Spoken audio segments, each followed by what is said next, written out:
सब ठीक ठाक है होगा, बढ़िया तैयारी चल रही होगी।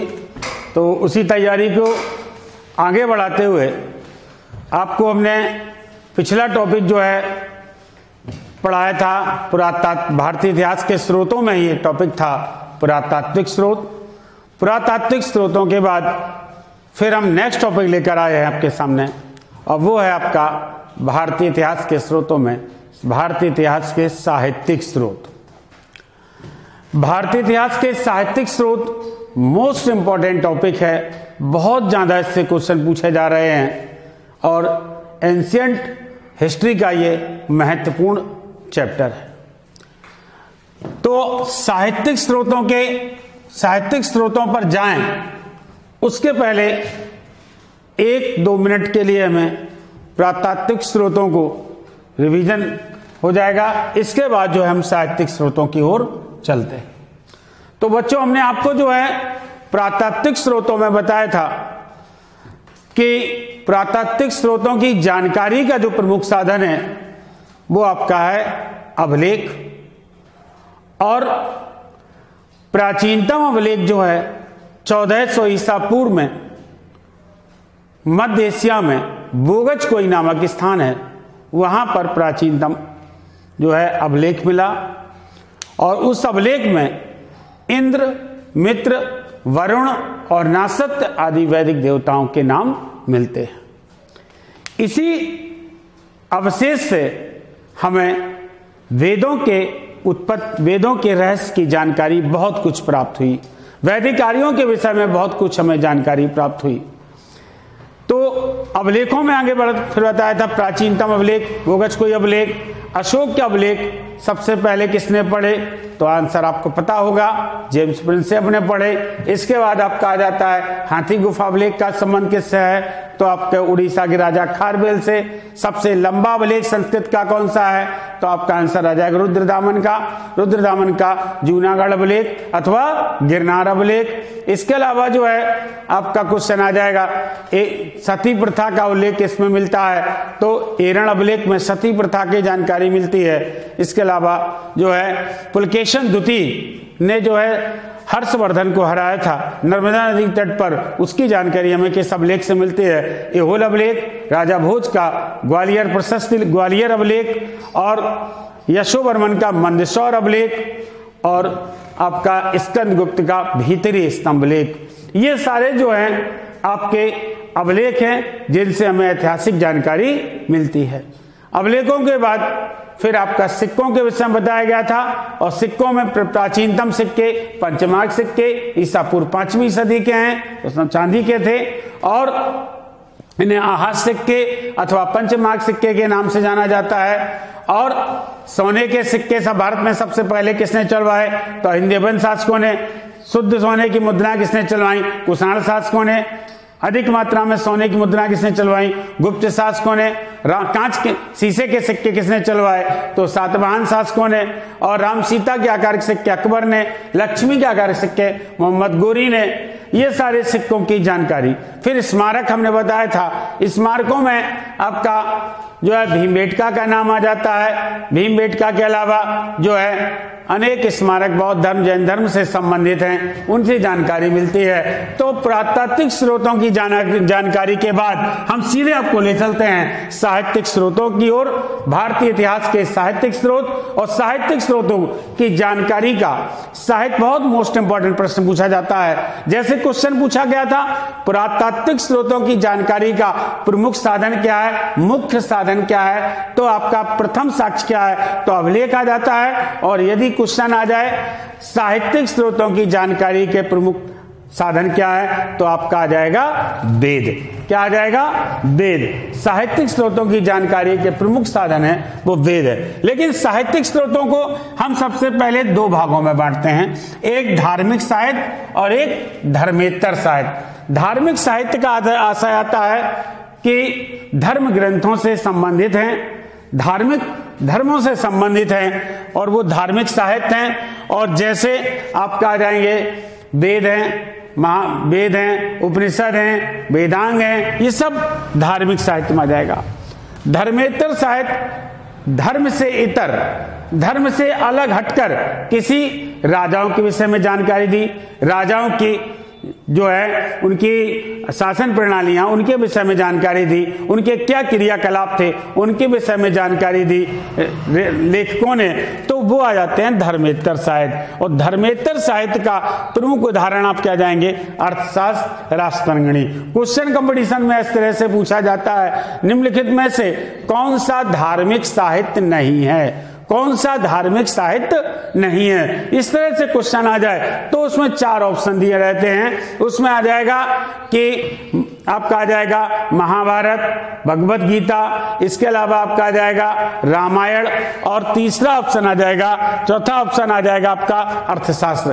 तो स्वाभाविक है आपका अर्थशास्त्र आंसर नहीं होगा, क्योंकि ये किसी चंद्रगुप्त मौर्य के तत्कालीन व्यवस्था को प्रदर्शित किया गया है, बताया गया है, और बाकी वो किसी धर्म से संबंधित है, हिंदू धर्म के ग्रंथ हैं। इस कारण कौन से धर्मेतर साहित्य, कौन सा धार्मिक साहित्य नहीं है, तो आंसर क्या हो जाएगा, अर्थशास्त्र। या क्वेश्चन आ जाए निम्न में से कौन सा धर्मेतर साहित्य का उदाहरण है, तो फिर आपका आ जाएगा वहां पर अर्थशास्त्र।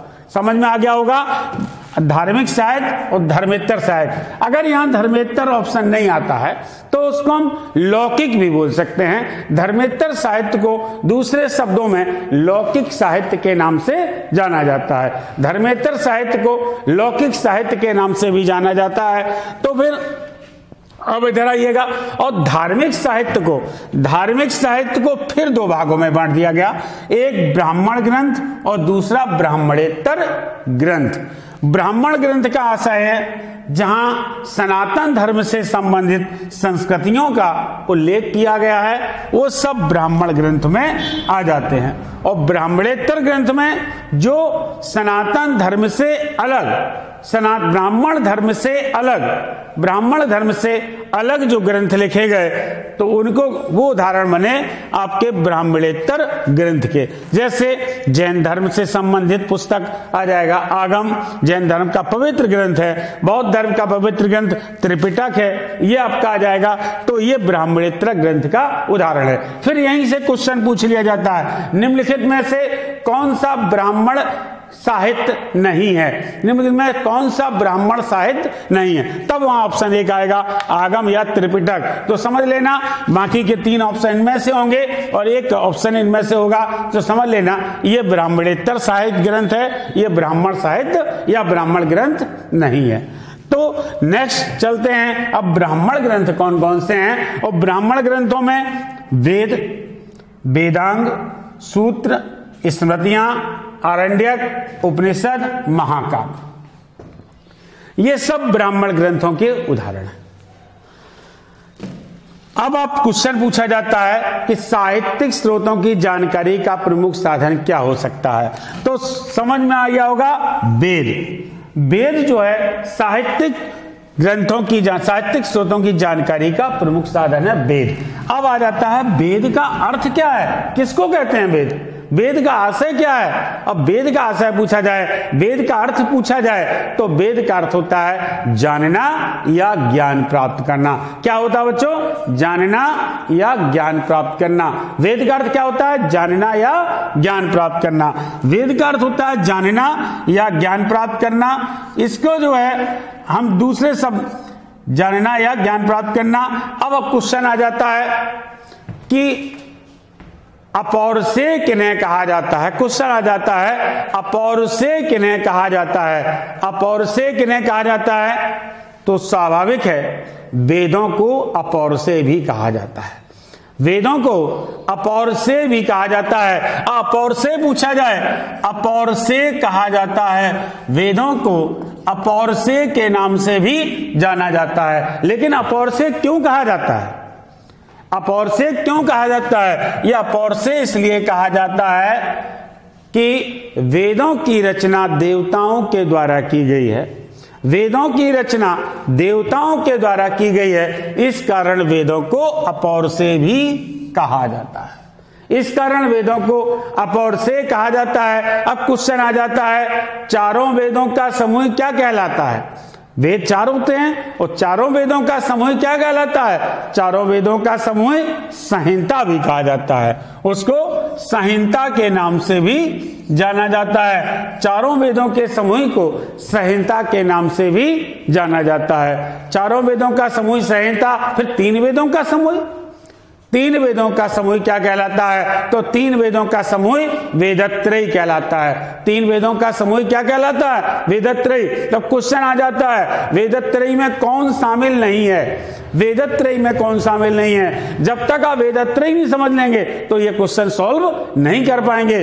वेदत्रयी में आपका ऋग्वेद, यजुर्वेद और सामवेद, ऋग्वेद, यजुर्वेद और सामवेद, ये तीन वेदत्रयी में कौन सा वेद नहीं है? अथर्ववेद। अथर्ववेद वेदत्रयी में शामिल नहीं है। अब अथर्ववेद और संहिता में कौन कौन शामिल है? चारों वेद, ऋग्वेद, यजुर्वेद, सामवेद और अथर्ववेद। तो चारों वेदों का समूह क्या हुआ? आपका आ जाएगा संहिता। और तीन वेदों का समूह क्या हुआ? उसको कहते हैं वेदत्रयी। तीन वेदों का समूह वेदत्रयी के नाम से जाना जाता है। तीन वेदों का समूह वेदत्रयी। तो वेदत्रयी में शामिल है ऋग्वेद, यजुर्वेद, सामवेद, और आपका संहिता में शामिल है ऋग्वेद, यजुर्वेद, सामवेद और अथर्ववेद। ये चारों वेदों का समूह है। अब क्वेश्चन आ जाता है, फिर आ जाता है आपका वेद कितने होते हैं? तो वेदों की संख्या क्या है? चार है। वेदों की संख्या चार है। अब हम वेदों के विषय में हम आगे बढ़ेंगे, उसके पहले हमें सबसे पहले ब्राह्मण ग्रंथों के विषय में बताना आवश्यक है, संक्षिप्त परिचय कराना आवश्यक है इस ब्राह्मण ग्रंथों का। तो वेदों को केवल इतना भी समझना है कि वेदों की संख्या चार है। और वेद कौन कौन से हैं? ऋग्वेद, यजुर्वेद, सामवेद और अथर्ववेद। ये वेदों की संख्या चार है। जब वेद हैं तो वेदांग भी हैं। वेदांग है मतलब वेदों को समझने के लिए आवश्यकता थी। वेदों को कैसे समझा जाए? वेदों की भाषा कठिन थी, हर कोई नहीं समझ पाता था। इस कारण वेदों को समझा कैसे जाए, इसलिए वेदांगों की रचना की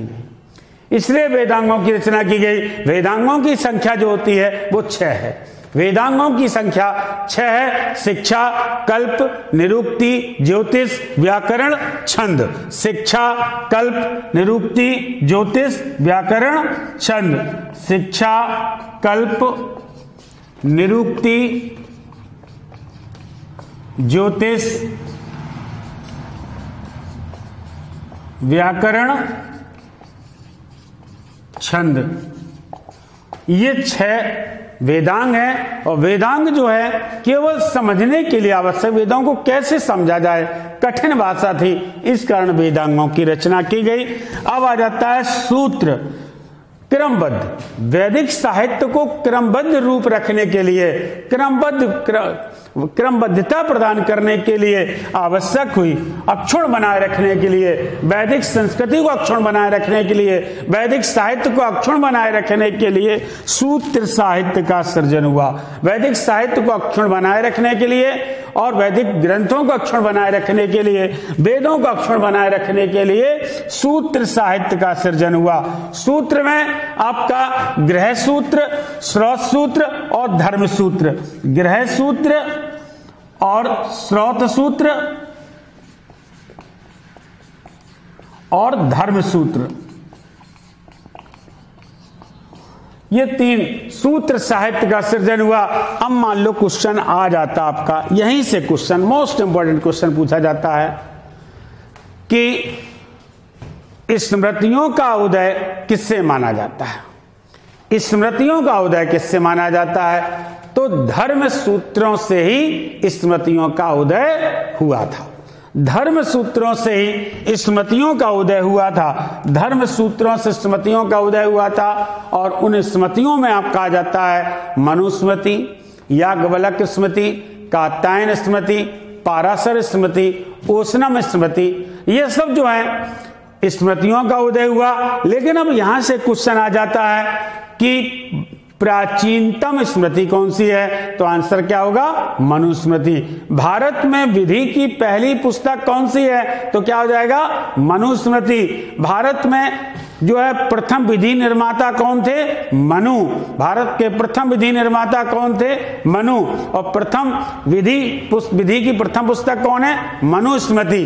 क्वेश्चन यहीं से फिर पूछ लिया जाएगा कि आपका क्वेश्चन आ जाएगा कि धर्म के 10 लक्षण, धर्म के 10 लक्षण कौन सी पुस्तक में वर्णित हैं? धर्म के 10 लक्षण कौन सी पुस्तक में वर्णित हैं? तो धर्म के 10 लक्षण आपकी मनुस्मृति में वर्णित है। जो जैसे शुंग काल के जो बाद में जो सही तरह से क्रम व्यवस्थित किया गई मनुस्मृति, वो शुंग काल में की गई थी।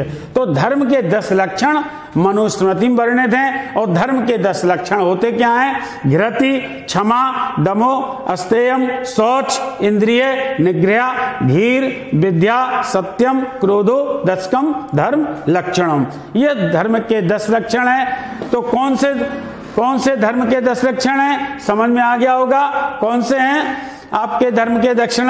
घृति, क्षमा, दमो, अस्तेयम, शौच, इंद्रिय निग्रह, धीर, विद्या, सत्यम, क्रोधो, दशकम, धर्म लक्षणम। ये धर्म के 10 लक्षणों का उदय जो होता है, धर्म के 10 लक्षणों की जो जानकारी मिलती है वो हमें मनुस्मृति से मिलती है। धर्म के 10 लक्षणों की जानकारी मनुस्मृति से ही मिलती है। अब क्वेश्चन आ जाता है मनुस्मृति के टीकाकार, मनुस्मृति का टीकाकार किसे माना जाता है? तो मेघातिथि,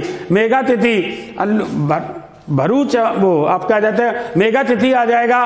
और आपके जो है मेघातिथि और इसके एक याज्ञवल्क मान लिए जाते हैं। याज्ञवल्क जो हैं आपके दूसरी याज्ञवल्क स्मृति जो है वो आपकी दूसरी स्मृति है। जैसे कात्यायन स्मृति है, पाराशर स्मृति है, ये पाराशर हैं। तो आपका स्मृतियों के अन्य जो है जानकार हैं वो याज्ञवल्क भी मान लिए जाते हैं। इस तरह से जो है आपका स्मृतियों का हुआ। स्मृतियों के बाद आरण्यकों का, आरण्यक का मतलब होता है आरण्यकों की संख्या 7 होती है।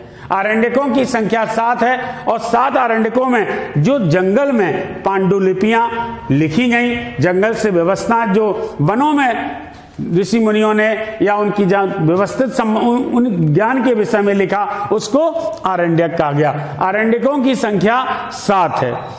अब आ जाता है कि वेदांत किन्हें कहा जाता है? वेदांत किन्हें कहा जाता है? और वैदिक साहित्य के अंतिम भाग कौन से थे? और वैदिक साहित्य जब लिखा गया तो सबसे अंत में क्या लिखा गया? ये 2 क्वेश्चन मोस्ट इंपॉर्टेंट, समझ लेना। इनको अगर नहीं समझेंगे तो ये दोनों गलत होने के चांस ज्यादा बढ़ जाते। समझ लेना। एक क्वेश्चन कौन सा था? वैदिक साहित्य का अंतिम भाग। एक क्वेश्चन कौन सा होगा? वैदिक साहित्य का अंतिम भाग। और एक क्वेश्चन कौन सा होगा? सबसे अंत में वैदिक साहित्य का कौन सा भाग लिखा गया? सबसे अंत में वैदिक साहित्य का कौन सा भाग लिखा गया? तो अगर क्वेश्चन आ जाए वैदिक साहित्य का अंतिम भाग, तो अंतिम भाग आरण्यक है। अंतिम भाग क्या है? आरण्यक। लेकिन सबसे अंत में लिखे गए तो आपके लिखे गए उपनिषद। सबसे अंत में लिखे गए तो उपनिषद लिखे गए। यहां से क्वेश्चन बन जाएगा कि वेदांत कहा जाता है, वेदांत कहा जाता है तो वैदिक साहित्य के अंत में क्या लिखे गए? उपनिषद। तो उपनिषदों को वेदांत के नाम से जाना जाता है। उपनिषदों को वेदांत के नाम से भी जाना जाता है। उपनिषदों को किसके नाम से जाना जाता है? वेदांत के नाम से जाना जाता है। उपनिषदों की जो अब क्वेश्चन आ जाता है कि सब प्राचीनतम उपनिषद कौन सा है या सबसे बड़ा उपनिषद कौन सा है? तो सबसे बड़ा उपनिषद आपका आ जाएगा बृहदारण्यक उपनिषद। उपनिषदों की कुल संख्या कितनी है? तो उपनिषदों की कुल संख्या 108। उपनिषद कहते कि नहीं? उपनिषद पूछा जाए तो निषद मीन्स होता के पास बैठना, अर्थात गुरु के पास बैठकर जिस रहस्य विद्या का अध्ययन किया जाए उसको उपनिषद के नाम से जाना जाता है। उपनिषदों की संख्या 108, उपनिषदों की संख्या 108। लेकिन क्वेश्चन आ जाए कि प्रमाणिक उपनिषदों की संख्या कितनी है? प्रमाणिक उपनिषदों की संख्या कितनी है? तो प्रमाणिक उपनिषदों की संख्या 12 मानी जाती है। प्रमाणिक उपनिषदों की संख्या 12 मानी जाती है। बाकी हम उपनिषदों का डिटेल वर्णन करेंगे जब नेक्स्ट नीचे बात बताएंगे। अभी हम नेक्स्ट केवल आपको हम ये ब्राह्मण ग्रंथों के विषय में संक्षिप्त परिचय बताया जा रहा। अब नेक्स्ट आ जाता है महाकाव्य। नेक्स्ट महाकाव्य आ जाता है तो सबसे बड़ा महाकाव्य कौन सा है? सबसे बड़ा महाकाव्य महाभारत है, जो जिसमें 1 लाख श्लोक हैं। इसका प्राचीन नाम जय संहिता है। महाभारत का प्राचीन नाम जय संहिता है और जय संहिता प्राचीन नाम है। क्वेश्चन आ जाता है कि महाभारत की रचना किसने की, तो आंसर क्या होगा, वेद व्यास। वेदों की रचना किसने की, वेदों का जो है रचना किसने की, तो आंसर क्या आ जाएगा, वेदव्यास। वेदों के जो है वेदव्यास। और क्वेश्चन आ जाएगा, यदि क्वेश्चन आ जाए आपका कि महाकाव्यों की रचना महाकाव्य महाभारत की, और क्वेश्चन है रामायण की रचना किसने की, तो महर्षि वाल्मीकि। रामायण की रचना महर्षि वाल्मीकि ने। पुराणों की रचना किसे, पुराणों का रचयिता किसे माना जाता है, तो लोमहर्ष के पुत्र जो हैं उग्रश्रवा। लोमहर्ष के पुत्र उग्रश्रवा को जो है पुराणों का रचयिता माना जाता है। लोमहर्ष के पुत्र उग्रश्रवा को पुराणों का रचयिता माना जाता है। तो महाकाव्यों में सबसे बड़ा महाकाव्य आपका कौन सा होगा, महाभारत। इसके बाद आपका रामायण 4वीं ईसा पूर्व में कहा जाता है। इनका संकलन जो किया गया था वो 4वीं ईसा पूर्व में किया गया था। और इसके बाद आपका हमने आपको जो है ब्राह्मण ग्रंथों के विषय में बता दिया और धार्मिक साहित्य को हमने यहां तक क्लियर कर दिया है। इसको आप जो है स्क्रीनशॉट लेना चाहें तो आप स्क्रीनशॉट ले सकते हैं। इसके बाद हम वेद के बाद में जानकारी देंगे। तो बच्चों, आपको यहां तक समझ में आ गया होगा, बहुत अच्छा लग रहा होगा। वैदिक साहित्य पढ़ रहा है, बहुत देखो वैदिक साहित्य एक बार पढ़ जाओगे तो तुम्हें पता चलेगा कि हमारी भारतीय सांस्कृतिक विरासत क्या है और हम उसको नष्ट क्यों कर रहे हैं। आखिर हमारी भी वो धरोहर है। हम वेदों के अंशों को नष्ट ना करें, हम वेदों के महत्व को समझें और वेदों के महत्व को समझेंगे तभी हमारा देश विश्व में जो है विश्व बंधुत्व की भावना को एक रूप देगा और आगे बढ़ेगा। उसी क्रम में हम आगे बढ़ते हैं। वेदों में हमने बताया था कि वेदों को हम डिटेल करेंगे। वेद कितने बताए थे आपको, वेदों की संख्या कितनी बताई थी बच्चों, बताओ। बिल्कुल सही आंसर है, राइट आंसर आपने बोला, वेदों की संख्या 4। तो बताइएगा वेदों का जो है रचयिता कौन है, वेदों के लेखक किसे माना जाता है, तो किसे, वेदों के जो ज्ञाता वेदों के लेखक माने जाते हैं वो कौन से, कृष्णद्वैपायन। अब आप सोच रहे होंगे कृष्णद्वैपायन क्यों बोल दिया, अभी तो आपने और कुछ बोला था, अब कृष्णद्वैपायन क्यों बोल दिया। अरे महर्षि वेदव्यास का दूसरा नाम कृष्णद्वैपायन भी है। महर्षि वेदव्यास का दूसरा नाम कृष्णद्वैपायन भी है। तो वेदों की संख्या होती है 4, ऋग्वेद, यजुर्वेद, सामवेद और अथर्ववेद। अब समस्या ये आती है कि क्वेश्चन बहुत ज्यादा पूछा जाता है, बहुत अधिक। शायद ये क्वेश्चन इस तरह से पूछ लिया गया कि कंपटीशन का ये मान लो सबसे पुराना क्वेश्चन मान लो कि प्राचीनतम वेद कौन सा है। सब लोग बिल्कुल एक बार बता देते प्राचीनतम वेद, जैसे ही बोला वैसे ही आंसर बता देते हैं कि ऋग्वेद। लेकिन जो ऋग्वेद बता तो देते हैं, लेकिन अगर वहां से क्वेश्चन उठता है कि ऋग्वेद को प्राचीनतम ग्रंथ माना जाता है, निम्नलिखित में से कौन सा तथ्य उसके विषय में सही इंगित नहीं करता है, तब तो समस्या खड़ी हो जाएगी। हमें तो ये पता है कि सब प्राचीनतम ग्रंथ वेद है, वो है ऋग्वेद है। ये रटने से काम नहीं चलेगा। वैदिक साहित्य को 2 भागों में बांटा गया, वैदिक साहित्य को 2 भागों में बांटा गया और वैदिक साहित्य को 2 भागों में बांटा गया।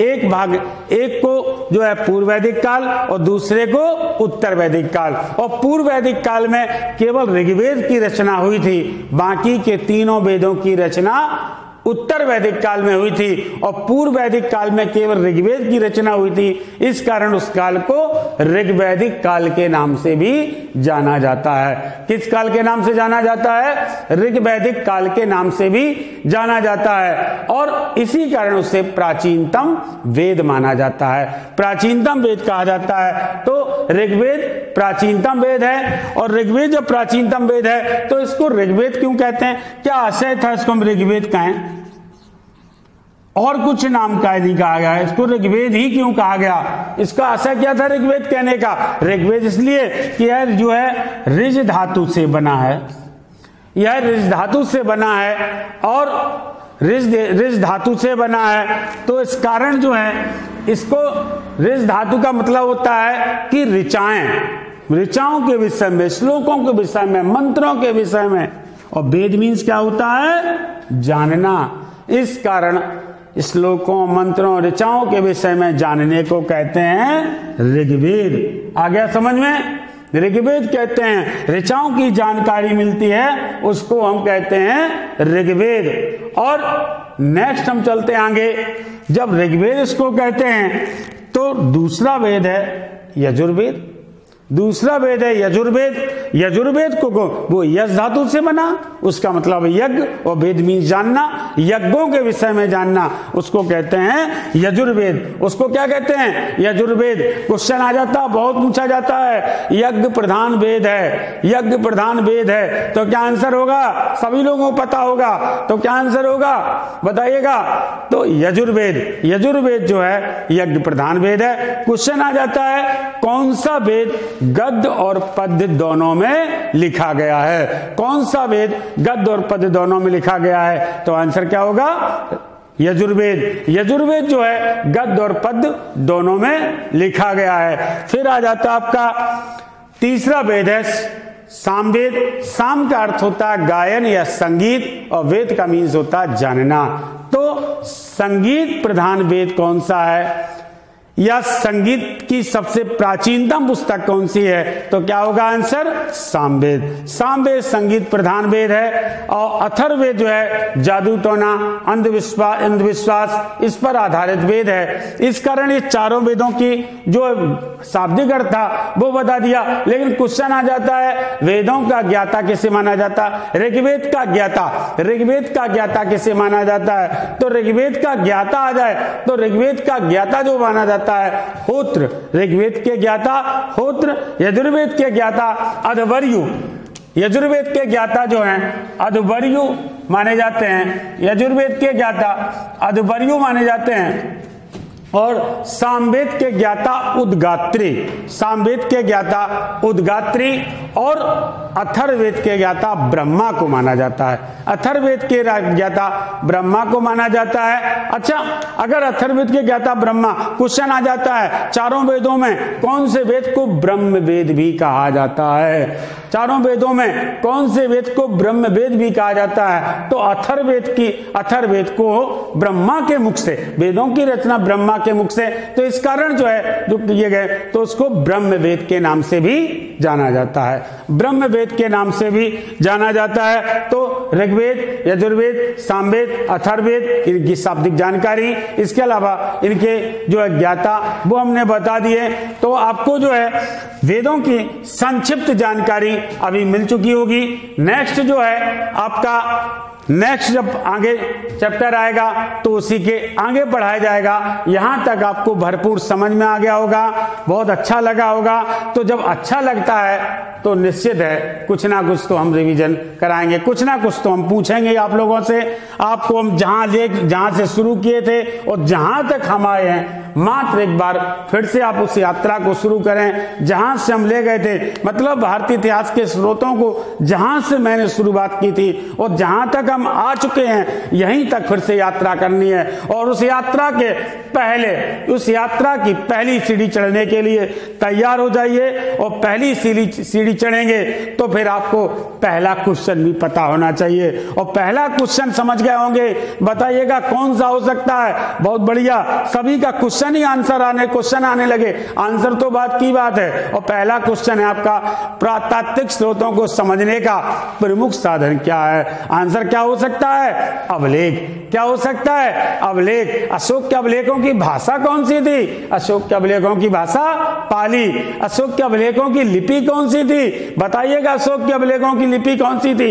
ब्राह्मी थी। बिल्कुल सही है, सही आंसर ब्राह्मी थी। अरमाइक थी, बिल्कुल सही आंसर है। और आपका खरोष्ठी, वो भी सही आंसर है। और आपका आ जाएगा ब्राह्मी, खरोष्ठी, अरमाइक और यूनानी, ये 4 लिपियां थी। और क्वेश्चन आ जाएगा कि अशोक के अधिकतर अभिलेख कौन सी लिपि में है? तो क्या हो जाएगा बच्चों? कौन सी लिपि में है? तो आपका जाएगा जो है लिपि जो आ जाएगी वो ब्राह्मी लिपि। ब्राह्मी लिपि में जो है अशोक ने अपने अधिकतर अभिलेख लिखे। तो बताइएगा कि मंदसौर अभिलेख का संबंध किससे है? यशोवर्मन से। हाथीगोपा अभिलेख का संबंध किससे है? तो क्या आ जाएगा आपका? उड़ीसा के राजा खारवेल से। एरण अभिलेख का संबंध किससे है? तो भानुमति से।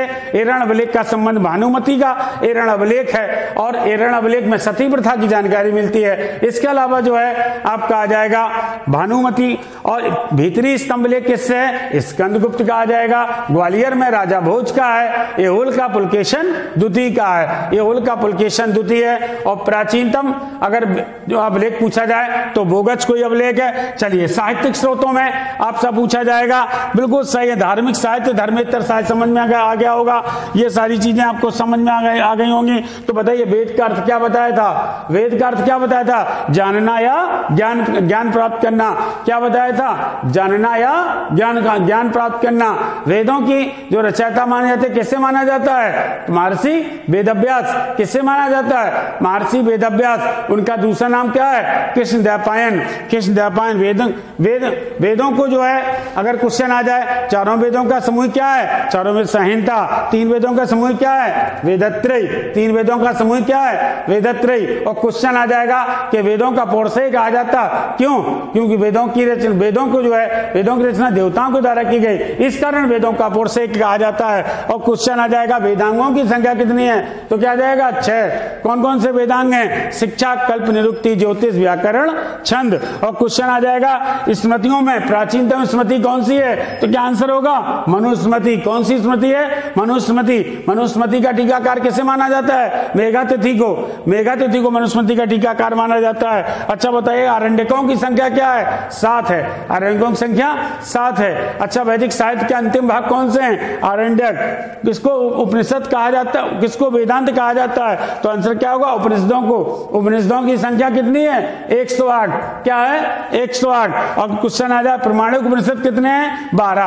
प्रमाणिक उपनिषद कितने हैं? 12। अच्छा बताइएगा सबसे बड़ा उपनिषद कौन सा है? बृहदारण्यक उपनिषद। सबसे बड़ा उपनिषद कौन सा है? बृहदारण्यक उपनिषद। महाकाव्य कौन कौन से हैं? आपका महाभारत है, रामायण है, पुराण है, ये सब महाकाव्य हैं। महाकाव्य जो हैं ये आ जाते हैं रामायण के रचयिता महर्षि वाल्मीकि और महाभारत के रचयिता महर्षि वेदव्यास और आपका पुराणों के रचयिता लोमहर्ष पुत्र उग्रश्रवा। ये सब जो हैं आपके ब्राह्मण ग्रंथ हमने बता दिए हैं। इसके बाद आपका ब्राह्मणेतर ग्रंथ को एक बार जो है 2 मिनट की और ब्राह्मणेतर ग्रंथ को समझ लेना। जैन ग्रंथों से संबंधित है आगम। जैन धर्म की पवित्र पुस्तक है आगम और बौद्ध धर्म की पवित्र पुस्तक त्रिपिटक। त्रिपिटक में 3 अर्थ। पिटक का अर्थ होता है टोकरी, पिटक का अर्थ होता है टोकरी और त्रिपिटक बौद्ध धर्म से संबंधित है। और 3 पिटकों में आपका आ जाएगा विनय पिटक, सुत्त पिटक, अभिधम पिटक। विनय पिटक, सुत्त पिटक और अभिधम पिटक। कौन से पिटक का संकलन संस्कृत में हुआ? तो आपका आंसर आ जाएगा सुत्त, उसका अभिधम पिटक का संकलन संस्कृत में हुआ। तो ये सारे जो हैं आपके आ जाएंगे ब्राह्मणेतर ग्रंथ। तो बिल्कुल समझ में आ गया होगा। कोई क्वेश्चन बनता है तो आप कमेंट बॉक्स में लिखें। अगली जब क्लास होगी तो निश्चित है उसका डिस्क्राइब किया जाएगा और बहुत अच्छा लगा होगा। आपको स्क्रीनशॉट लेना हो आप ले सकते हैं। तो बच्चों आज जो जानकारी दी वो आज के लिए पर्याप्त है। नेक्स्ट क्लास जब होगी उसके आगे की जानकारी देंगे। धन्यवाद।